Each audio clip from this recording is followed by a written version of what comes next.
Pero abrimos con tu presentación antes de ir a la pausa, Dale, Víctor, dale, para dale. que nos digas esto. Estabas comentando un poquito de qué nos vas a empezar a hablar Claro, en este programa. Empezaremos hablando hoy de democracia. Hoy hablamos de democracia, digamos, un término muy polivalente, un término polisémico, digamos, del cual se han apropiado muchos. Digamos, la democracia se dice de muchas maneras. Bueno, el régimen de Corea del Norte es República Democrática, o sea que Exacto. democrática aparece por todos lados. Después muy adjetivado también, puedes hablar de democracia liberal, democracia, qué sé yo, participativa. Incluso ahí está en la participación una palabra que es muy curiosa, siempre nos gustan las etimologías. Cuando uno habla de participación democrática, la palabra idiota tiene que ver con, para los griegos, los que no participaban en las cuestiones de la polis, Claro. los que se ocupaban solamente de sí mismos. Idios es la palabra y la raíz griega, que también ahí aparece la palabra idiosincrasia, la palabra idioma, ¿no? En esa misma palabra, de lo propio, la gente que se ocupaba solamente de sí y se olvidaba de las cuestiones de la polis, de las cuestiones públicas. Las ¿no? cuestiones comunes. Las cuestiones comunes, esos son idiotas, y hay muchos hoy también, entonces podemos conversar también. Sí, ves cómo tiene que ver con la realidad, con lo que aplica todos los días. Claro, aplica. Parecería como una cuestión desfasada, una cuestión que está solamente para el ámbito del pensamiento, pero no, define mucho de cómo vivimos. Sí, y las etimologías están muy vinculadas al origen de las palabras, ¿no? Y eso nos da una referencia, digamos. ¿Por qué? ¿Por qué decimos eso? ¿No? Y los griegos tienen mucho que ver en eso, porque fueron aquellos que pensaron una sociedad organizada, ¿no? De una manera particular, y bueno, eso fue transitando en el tiempo. Hoy llegamos a apropiarnos de conceptos que quizás no quedaron con el mismo contenido que se le dio en sus orígenes, y eso un poquito me parece lo que vamos a desarrollar. ¿Te parece que nos vamos a la pausa? ¿A la primera? Dale, vos de esto sabés, así que entendés. Entiendo que hay que ir a la pausa.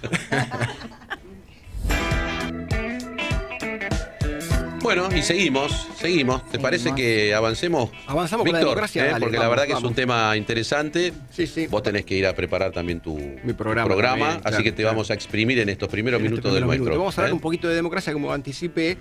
Ya vamos a ir ahondando en este sistema con diferentes posturas. Digamos, vamos a tratar de mostrar distintas teorías de la democracia para que este oyentado culto y curioso vaya conociendo lo que más le interesa y profundizar en eso. Pero hoy vamos a empezar por el origen de la democracia, por el principio. Va a ser un recorrido medio histórico, filosófico, para comenzar en las polis griegas, en estas ciudades-estado, le podríamos decir. Para entender un poquito, hoy tenemos un sistema de comunidad que viene de algún lado, ¿no? Que viene de algún lado. Los orígenes están acá en esto que vas a explicar vos. Los orígenes están acá, que la polis, y aparece la tecné politiqué, que vendría a ser algo así como la teoría de las cosas de la ciudad, digamos, ¿no?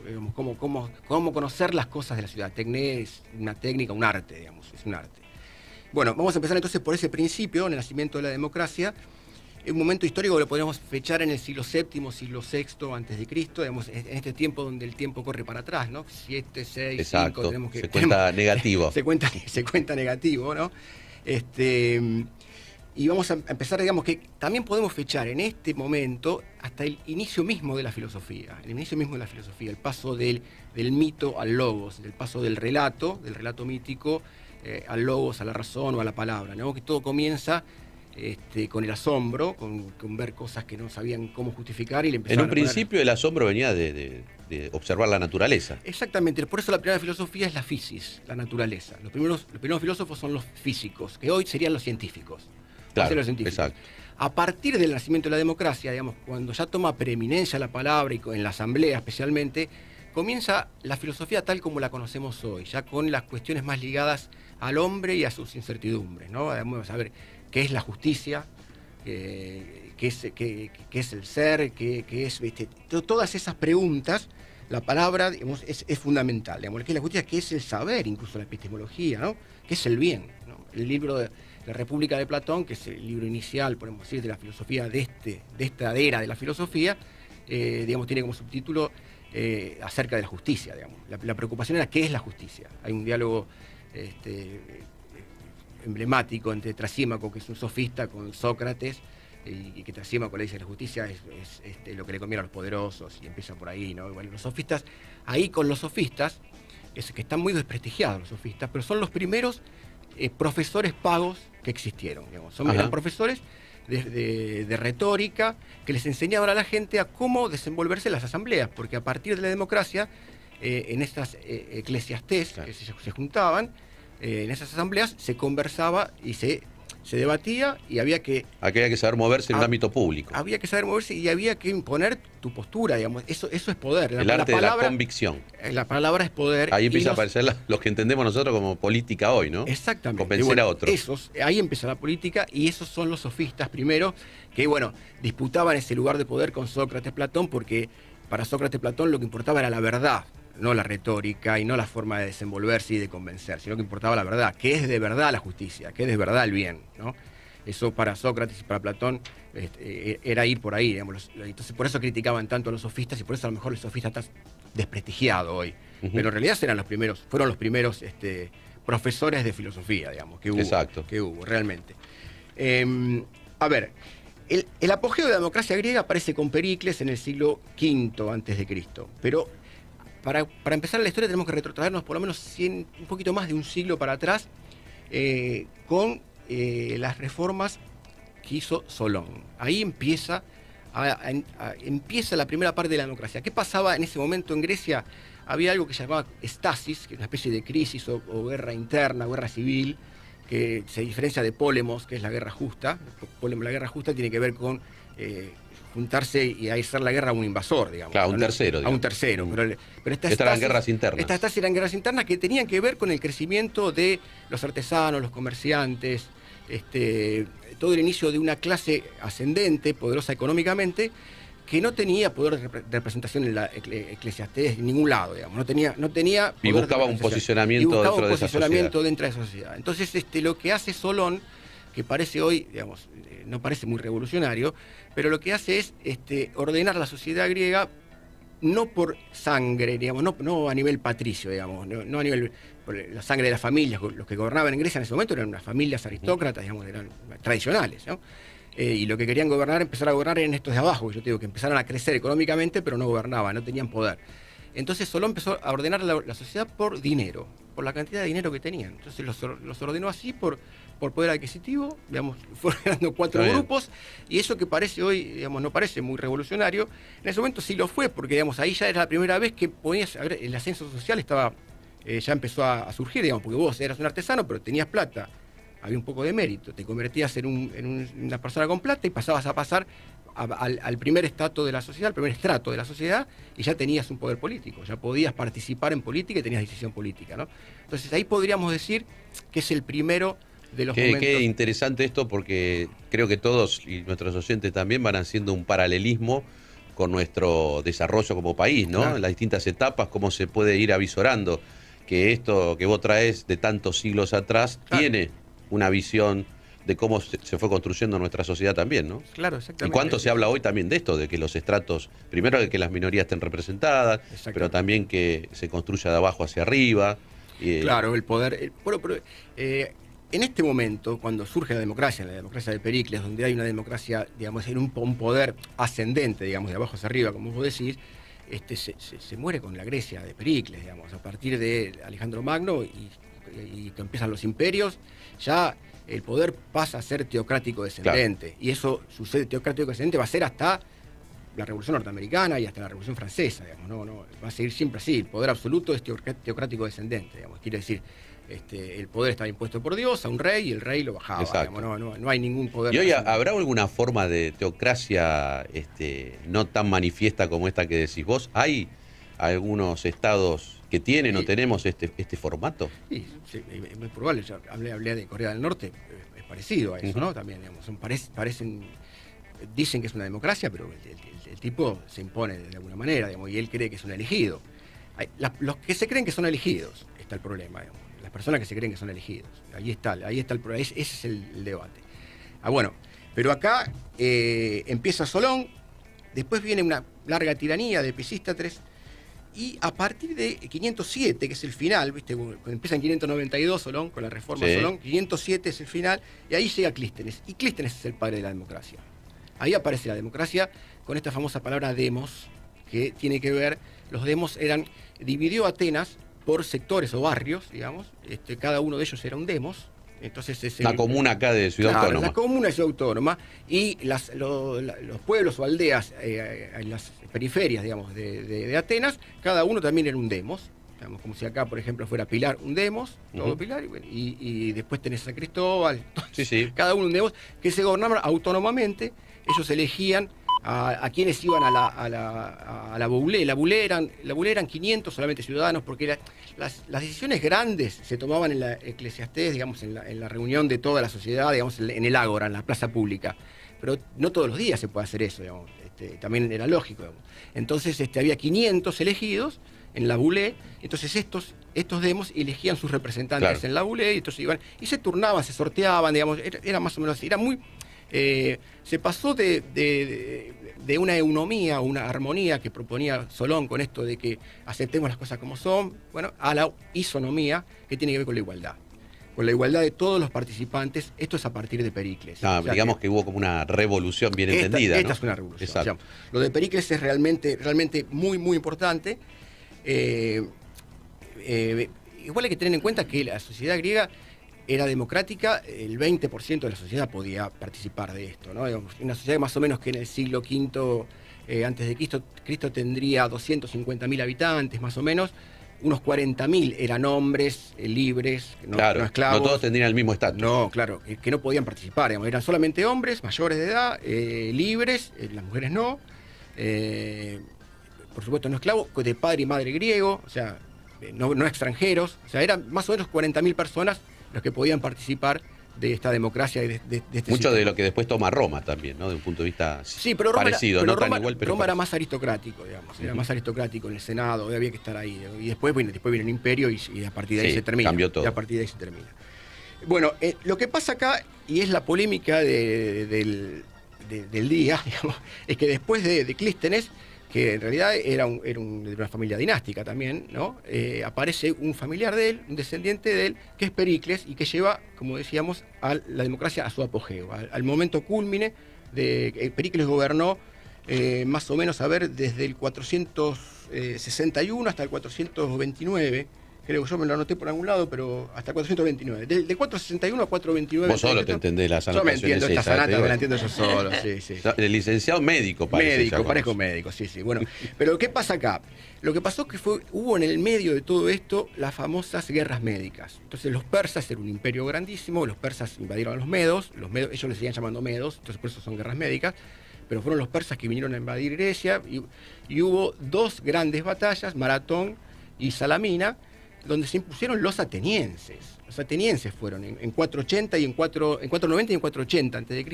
fueron los atenienses los que se impusieron en esas dos batallas heroicas, realmente con un imperio poderosísimo, primero de Darío y después de Jerjes, que eran los persas que vinieron a invadir. Hay varias películas de eso. Hay varias películas, incluso Jerjes destroza Atenas, la arrasa, quema todo, prende fuego todo.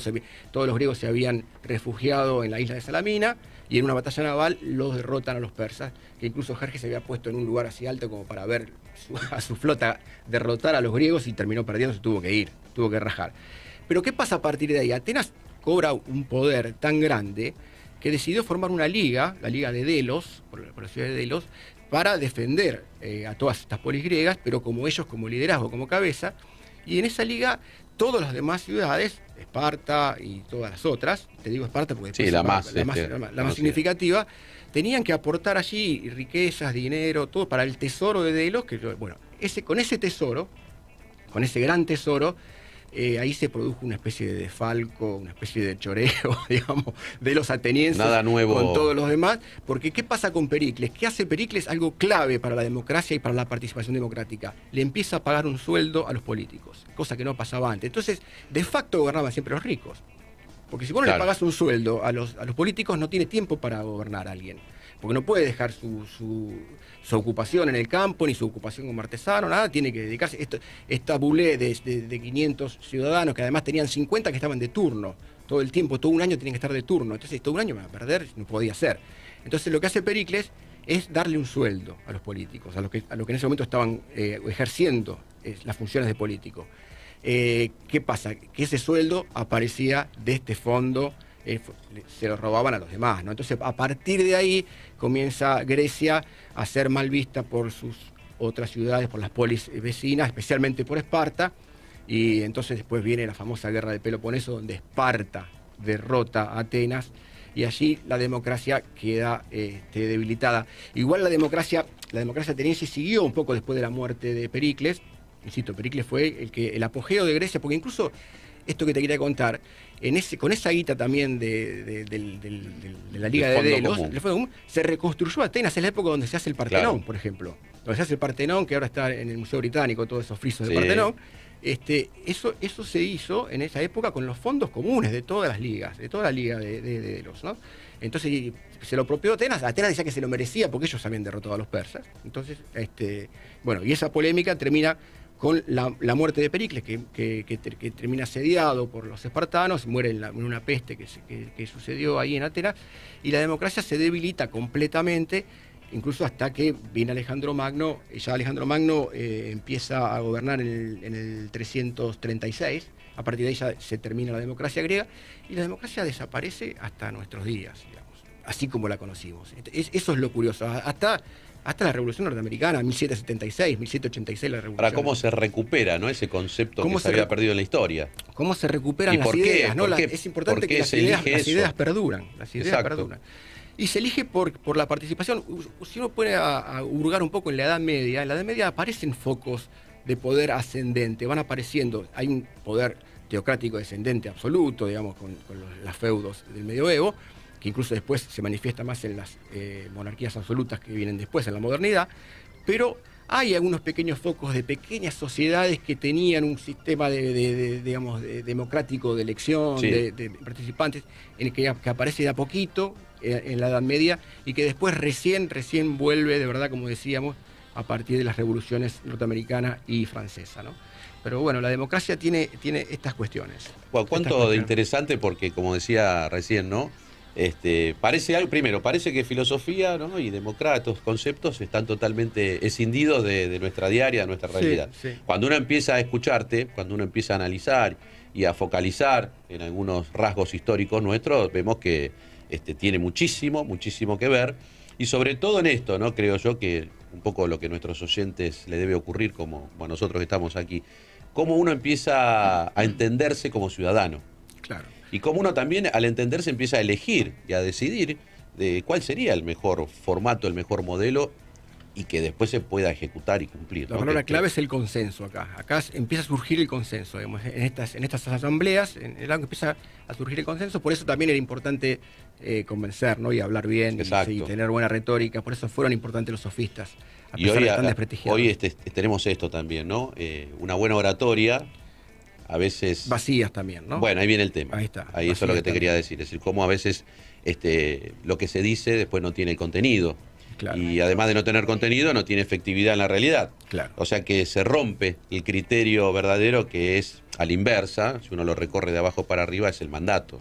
Sí. Nosotros los abogados tenemos muy claro lo que es un mandato, es un contrato. Claro. Pero bueno, creo que por ahí también se puede explicar un poco si ese contrato está vivo, está vigente y se hace lo que uno le dice que se haga al otro, o si verdaderamente es una intelequia, ¿no? Es una voto, pero después no se cumple absolutamente nada de lo que pensé, ¿no? Sí. Eso es lo que defienden algunos, es la democracia como un procedimiento nada más, solamente como un método para elegir a una élite gobernante que siempre va cambiando. Pero después se escinde uno de los otros. Completamente, y no hay participación, y no promueven la participación tampoco.